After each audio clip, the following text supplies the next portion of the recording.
Rapido, bad trip kay Akata. Flip-top, first time mag-mute ng linya. At Looney at Shei pinagtawanan ng tugmaan ni Shernan. So tara. 2012 nang mangyari ang isa sa history ng battle rap dahil first time ever nagkaroon ng 5-on-5 Calabarzon vs Central Luzon. Dito nga una nagharap si Rapido at Nico na ngayon ay Akata na. At unang sulpot ko sa liga, sulputan ng diskriminasyon. Mga katindi lang makialam ng buhay na may buhay ang intensyon. Pero kahit na ganun hindi niyo ako mapipigilang umaksyon, pagkat puso't husay kong taglay ay malalebron. Kaya kahit gapusan o posason magkabila kong braso, masasaksihan niyo pa rin kung paano kami magkampiyon. Hindi lang basta kumpiyansa, determinasyon naming magwagi ay sobra-sobra. Kaya kahit mapuruhan niyo kami sa una, papaasahin lang namin kayo manalo parang Oklahoma. Year 2000 pa lang, sinimulan ko na mag-rap. At 2012 na ngayon, may higit isang dekada na ako nakikipagpalitan ng tugma. Balaraw at gamit pa lang ang gamit ko nun sa pakikidigma. Sa tuwing uuwi ako galing ng gera, bibit ko lagi ang ulo ng mga nagtangka. Kaya hindi ko na kailangan ng panantilang kanatyagan dahil nakuha ko ng respeto ng madla. At matagal na maligasto, kaya apo ka digta, hindi dapat kami tinanong nyo kung nasan kami. Dapat yung limang to! Dahil sa lakas ng karisma ni Saito, nakuha ng Calabarzon ng panalo. Abay, tignan mo nga naman ang mga putang inan to. Hindi pa kilala ang lalaki na ng mga ulo. Mga kupal na sumulpot, mga ekstrang papansin. Mga buraot na hambog, puro bobo naman din. Scientifico, nabasa ko sa isang lumang tabloid na Abante. Kilabot namang kukulam ang kapangyarihan mo ay tae. Nico, akala mo kung sinong magaling, akala mo kung sinong matibay. Mula noon hanggang ngayon, pakainin pa rin ang nanay. Tipsy D, ang payatot na toko na mukhang tinamaan ng kidlat. Nangarap maging tao kasungyari sa burat. Huwag mo nga akong astahan na parang ganap kang veterano. Putang ina mo toko, sumumpakuhan kita sa ulo. At ikaw, Dirty, mukha kang baboy na masiba. Lahat kakainin, pati tayo na nilaga. Kamandag! Isang gabing ako'y tulog sa kasarapan ng magdamag. Nang makarinig ako ng isang napakalakas na lagabag, ako'y napabalikwas. Abay madaling araw mga kapitbahay nagsisigawan sa labas. Magnanakaw na laglag ng aking nilingon, puta si Kamandag.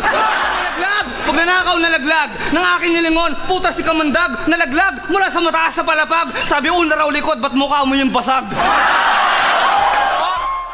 Sa video nga na ginawa ni Rapido, ito lang. Tila pinaparinggan niya si Akata. Yung mga bagong style ni Akata. Oo. Kaya nag-throwback na lang ako. Pinapanood ko yung mga lumang battle niya kasi si Nico Lodion. Throwback? Nico Lodion? Hindi natin sure kung ano ang gusto niya. Isa ba itong hamon? O dahil nanonood siya ng TV at nasa channel siya ng Nickelodeon. Kaya naisip niya ang wordplay na yun. Pwede ding dahil minsan siyang pinuna ni Akata sa laban niya kay Smaglas. Natural magagalit yun. Ganon din ang Diyos. Ano sabi ni Smag? Bakit yung lasa parang ikaw? Napapangitan siya sa ginagawa ni Rapido, I think. And same as me. Somehow I think it's cringy. Yeah, nasa battle rap tayo, bro. Hindi yan para dito. Kung ano man ang dahilan ni Rapido sa wordplay na yun, interesting din kung makita natin silang mag-battle. Sa kabilang balita naman, marami na ang pangyayari sa mundo ng battle rap na sa flip-top natin unang napanood. Gaya na lang na nabanggit natin kanina na 5-on-5, 2-on-2 MC vs MC. Sa labang Dodong Saipa nga vs Tulala.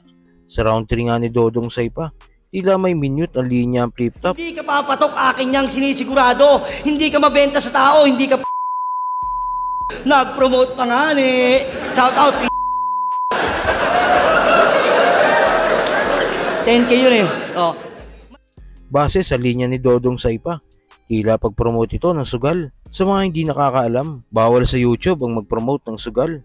Magkakaroon ng strike at hindi yun maganda sa YouTube channel. Ito nga nangyari noon sa PSP kung bakit wala silang ads sa marami nilang videos. Tangina mo, promote ka pa. Minano, toot! First time yun may ginano na. Sobrang open yan yung flip top walang ginaganyang na-promote pa nga ni, nabawi pa nga, di ba? Nabawi siguro to. At sa huling balita, hari ng tugma, Yan ang bansag sa nag-iisang Looney dahil sa galing nitong tumugma pagdating sa battle. At ganun din kahit sa musika. Isa nga si Looney sa the best mag-reaction video dahil sa talino na mayroon siya. Pansin niya kung anong mali sa MC, kaya nagbibigay siya ng kaalaman paano ma-improve o itama ang pagkakamali ng isang MC, lalo na sa tugmaan. Sa reaction video nga ni Looney at Shay, dito napansin nila ang round 3 ni Shernan na medyo hindi maganda ang tugmaan niya. At dito nga ay nagbigay si Looney at Shay ng konting tips kay Shernan. Para lang mapulpil ang sarili mo at masabing may napatunguhan yung success! Naalala niyo to? Pangit nung rhyme. Kalingan ka pa rin? Page! Success! Hindi na, super ano eh, ano ba, kung may slant rhyme, ano yun? Ano yun eh? Parang... Si Badang may slant mind din. Ito, iba rin to eh. Hindi rin to slant rhyme. Ano talaga eh? Hindi talaga magka-rhyme eh. Hindi eh. Hindi talaga magka-rhyme Hindi mo mapipilit eh. Pati bago yan, meron pa eh. Earlier eh. Meron ding parang... Oh, may meron isa pa din siya eh, may na isa pa alanganin eh, din yung rhyme. Parang tinry niya idaan sa delivery pero hindi eh. Hindi. Maganda yung message. Maganda. Andun. Pero, yeah, yung execution medyo kulang. Sa stage, success, yun, pwede. Yung isa slant mo. Actually, dapat kung sa slant kasi, parang pareho mo silang i-adjust sa isa't isa eh. Parang yung middle ground ng sound nilang dalawa eh. Pero dito hindi, malayo talaga to eh. Kumbaga, pinilit mong ipasok yung puzzle piece na hindi para dyan talaga eh.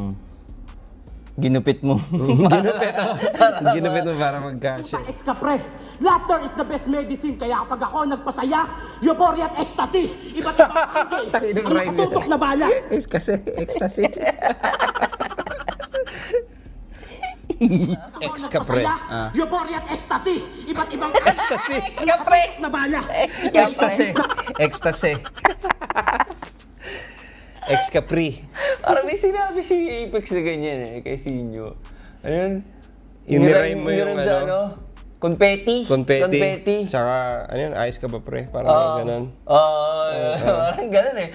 Parang Parang kahit ano i-adjust mo dun sa dalawa, hindi magra-rhyme eh. Mahirap eh. Ecstasy. No. Ex Capri. Pero pre, sana ginawa niya ng pre. Okay. Kasi ano yun eh, parang si Chooks, streamer siya ng gaming. Ano niya yun, parang lagi niya ginagawa pre, kamusta pre. Kamusta pre? Kamusta pre? Ano? Ex ka pre. Yun, adjustable pa pala yun. Ecstasy. Diba? Parang, ex ka pre. Ecstasy. Layo. Sobrang